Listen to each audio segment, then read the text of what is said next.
Never argue with a manipulator, outplay them. 7 Rules from Machiavelli. Introduction, the Florentine who refused to look away. 500 years ago, a dismissed civil servant sat in exile on a small farm outside Florence, writing down everything he had learned about power. His name was Niccolò Machiavelli, and his crime, the reason his name became an insult, was simple: he described how people with power actually behave, rather than how they ought to. Preachers before him wrote about the world as it should be. Machiavelli wrote about the world as it is, populated by flatterers, schemers, and manipulators, and he asked one ruthless question: given that such people exist and will not stop existing, how does a sensible person survive them? His answer was not, become one of them. Read carefully, and few of his critics ever have. Machiavelli's core counsel is about clear sight and disciplined response. He believed that good people lose to manipulators for one reason: they insist on playing a game of honesty against opponents playing a game of strategy, then act surprised at the score. The fix is not to abandon honesty. The fix is to stop confusing the two games. Nowhere is this more useful than in the single most common mistake decent people make: arguing with a manipulator. Arguing assumes a shared goal of truth. The manipulator has no such goal. For him, the argument is the trap, a machine for exhausting, confusing, and repositioning you.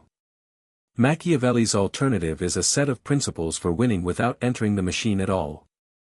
Here are 7 of them, translated from Renaissance statecraft into the kitchens, offices, and family dinners where you actually live. Rule 1: Judge by hands, not by words. Everyone sees what you appear to be, Machiavelli observed, few experience what you really are. He advised princes to attend to deeds and treat speech as decoration, often lovely, always cheap. Men judge more by the eye than by the hand, he noted, and manipulators feast on exactly this weakness. They are, almost by definition, people whose words dramatically outperform their actions. The application is a permanent accounting shift. Whatever a suspected manipulator says, the apologies, the promises, the reinterpretations of last Tuesday, you price at 0 and file politely. What they do, you price at full value and record with dates. Arguing with their words is playing on their terrain. They will always have more words, better words, faster words. Their actions, however, cannot be debated. The borrowed money either returned or did not. The promised change either appeared or did not.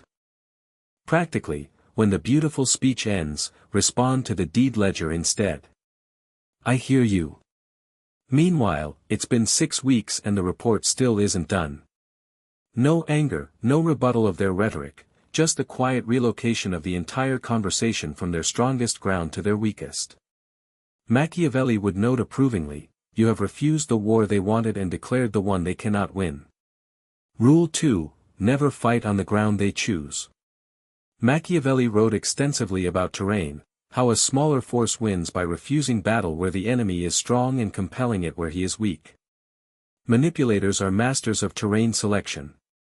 They ambush you when you are tired, in front of audiences that favor them, on topics they have rehearsed, at emotional temperatures they control. The classic kitchen ambush at midnight, the accusation dropped in front of your in-laws, the quick chat in the boss's office with his ally already seated, all-terrain warfare. The counter-rule is absolute: you decide when, where, and what. Any consequential conversation offered on their ground gets the same response: not now. Tomorrow at 10, and just the 2 of us. Watch what this single sentence does. Half the manipulator's arsenal was the ambush itself, and you have just disarmed it while sounding perfectly reasonable. And within the conversation, hold the topic like territory. Manipulators relocate mid-battle. The missing money becomes your tone becomes your mother becomes that thing you said in 2019. Each relocation is a retreat to better ground. Do not follow. One sentence, prepared in advance, repeated calmly as many times as needed: we're discussing the money. Everything else, separately. Boring? Utterly. Machiavelli never confused entertainment with victory. Rule 3: Be the fox, see the traps before you praise the cheese. Machiavelli's most famous image divides the strategist's virtues between two animals, the lion, whose strength frightens wolves, and the fox, who recognizes snares. Most people, he lamented, try to be only the lion, and strength without perception walks proudly into every trap laid for it. Against manipulators, the fox comes first. Being the fox means one discipline above all: when something attractive appears, study its architecture before its appeal. The flattery that arrives just before the request. The favor you never asked for, deposited like a down payment. The exclusive opportunity with the ticking clock. The secret shared to bind you. The fox's question is never, "Is this pleasant?" but "What does this position me for?" Ask it silently of every honeyed thing a suspected manipulator brings, and traps become almost embarrassingly visible, because manipulation is rarely subtle once you look at structure instead of surface. Crucially, the fox does not announce his sightings. Spotting the trap and declaring, "I see what you're doing," wastes the advantage and teaches your opponent to build better traps. The fox simply declines the cheese. "Thanks, but I'll pass." No accusation to defend, no argument to lose, just a snare that quietly failed, and an operator left wondering how much you saw. Let him wonder. Uncertainty in his mind is armor on you. Rule 4, never show the wound. Machiavelli understood that in power games, information about your state is ammunition for your opponent. A prince who displays fear invites attack, one who displays desperation invites extortion. Manipulators run on precisely this intelligence. Their entire craft is emotional exploitation, and it requires a live feed of your emotions to function. Every visible flinch teaches them which button just worked. Every burst of anger confirms the provocation landed. Every tearful plea reveals what you cannot afford to lose, which becomes, immediately, the thing held for ransom. The discipline is composure as policy, what modern writers on difficult people call the gray rock, and what Machiavelli would have called a fortress face. Provocations receive mild, bored responses, maybe. Insults dressed as jokes receive a flat, noted. Dramas receive practical questions, so what do you plan to do? You are not suppressing your feelings, you feel them fully, later, in safe company. You are declining to broadcast them to the one audience that treats them as targeting data. Expect this to unsettle the manipulator more than any counterattack, because you have cut the feedback cable. Buttons pressed without visible result get pressed harder briefly, then abandoned. Machines that stop paying stop being played. And here is Machiavelli's quiet bonus: the composed person is also read by everyone else in the room as the credible one. The fortress face wins the audience without saying a word. Rule 5, control the board, not the opponent. Amateurs try to change the manipulator, to convince, reform, extract the sincere apology, win the acknowledgement. Machiavelli would call this attempting to command the weather. His counsel ran opposite: never try to rule what you cannot rule, instead, arrange what you can rule so thoroughly that the weather ceases to matter. You cannot control their words. You control everything else: what you agree to, what gets written down, who witnesses what you fund, what you attend, what you answer, and when. In practice this is the great pivot from persuasion to structure. Stop seeking the confession and start building the record: agreements in writing, money never lent in cash, important conversations followed by a friendly summarizing message, just confirming what we agreed today. Each structural move is small, none is hostile, and together they drain the swamp the manipulator operates in. Fog cannot form over paperwork. Structure also means consequences that execute themselves without drama. Not, "If you keep doing this I'll be very upset." Upset is weather, but the quiet, mechanical kind, the loan that doesn't happen, the visit that gets shortened, the project reassigned. Announced once, enforced always, discussed never. Machiavelli admired the ruler whose arrangements made betrayal simply unprofitable, no punishment speech required. Build a life where manipulating you yields nothing, and you will find the manipulators drifting away like merchants from a closed market.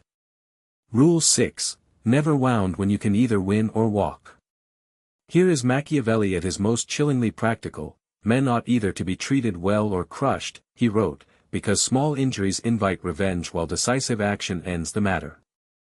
Strip the Renaissance brutality and a genuinely wise principle remains: half measures against a manipulator are the worst of all options. The dramatic confrontation that ends in reconciliation. The boundary announced and abandoned. The exposure speech followed by business as usual. Each one wounds without resolving, and a wounded manipulator returns educated, resentful, and better prepared, having learned your evidence, your triggers, and your price. So before any confrontation, apply the Florentine test: what, concretely, will be different afterward?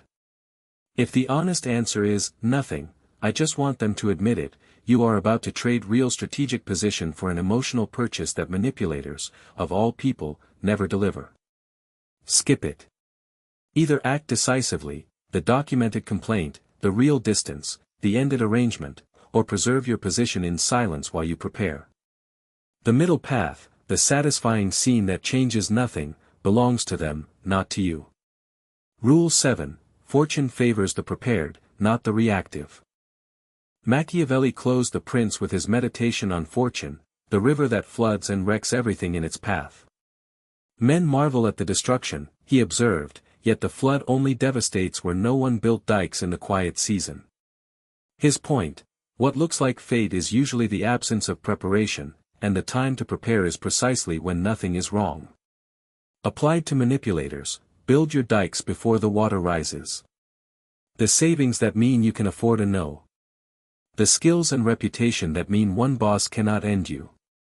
The genuine friendships that mean one person's disapproval is survivable, and one smear campaign meets a wall of people who know better. The documented history that means your memory cannot be voted down. None of these can be assembled during the flood, they are dry season work, done calmly, years in advance if possible, starting today if not. Conclusion: the clean victory. Look at the 7 rules assembled: judge by deeds, choose your ground, see traps before prizes, show no wounds, build structure instead of seeking confessions, act decisively or not at all, and prepare in the dry season. Notice what is absent: not one rule requires you to lie, harm, or manipulate anyone. This is the great misreading of Machiavelli finally corrected: his counsel to decent people was never, become wicked. It was, stop being blind, because blindness in a world containing wolves is not virtue. It is merely the wolf's favorite dish. Notice, too, what following the rules feels like from inside: quiet. No more marathon arguments, no more courtroom speeches for the confession that never comes, no more replaying conversations at 3 a.m. composing the retort that would finally have landed. The energy that once fed the manipulator's game flows back into your work, your people, your actual life, which is, in the end, the whole scoreboard. The old Florentine's deepest lesson wears a modern disguise well: against a manipulator, the winning move was never the perfect argument. It was becoming the kind of person, standing on the kind of ground, against whom arguments were never the point.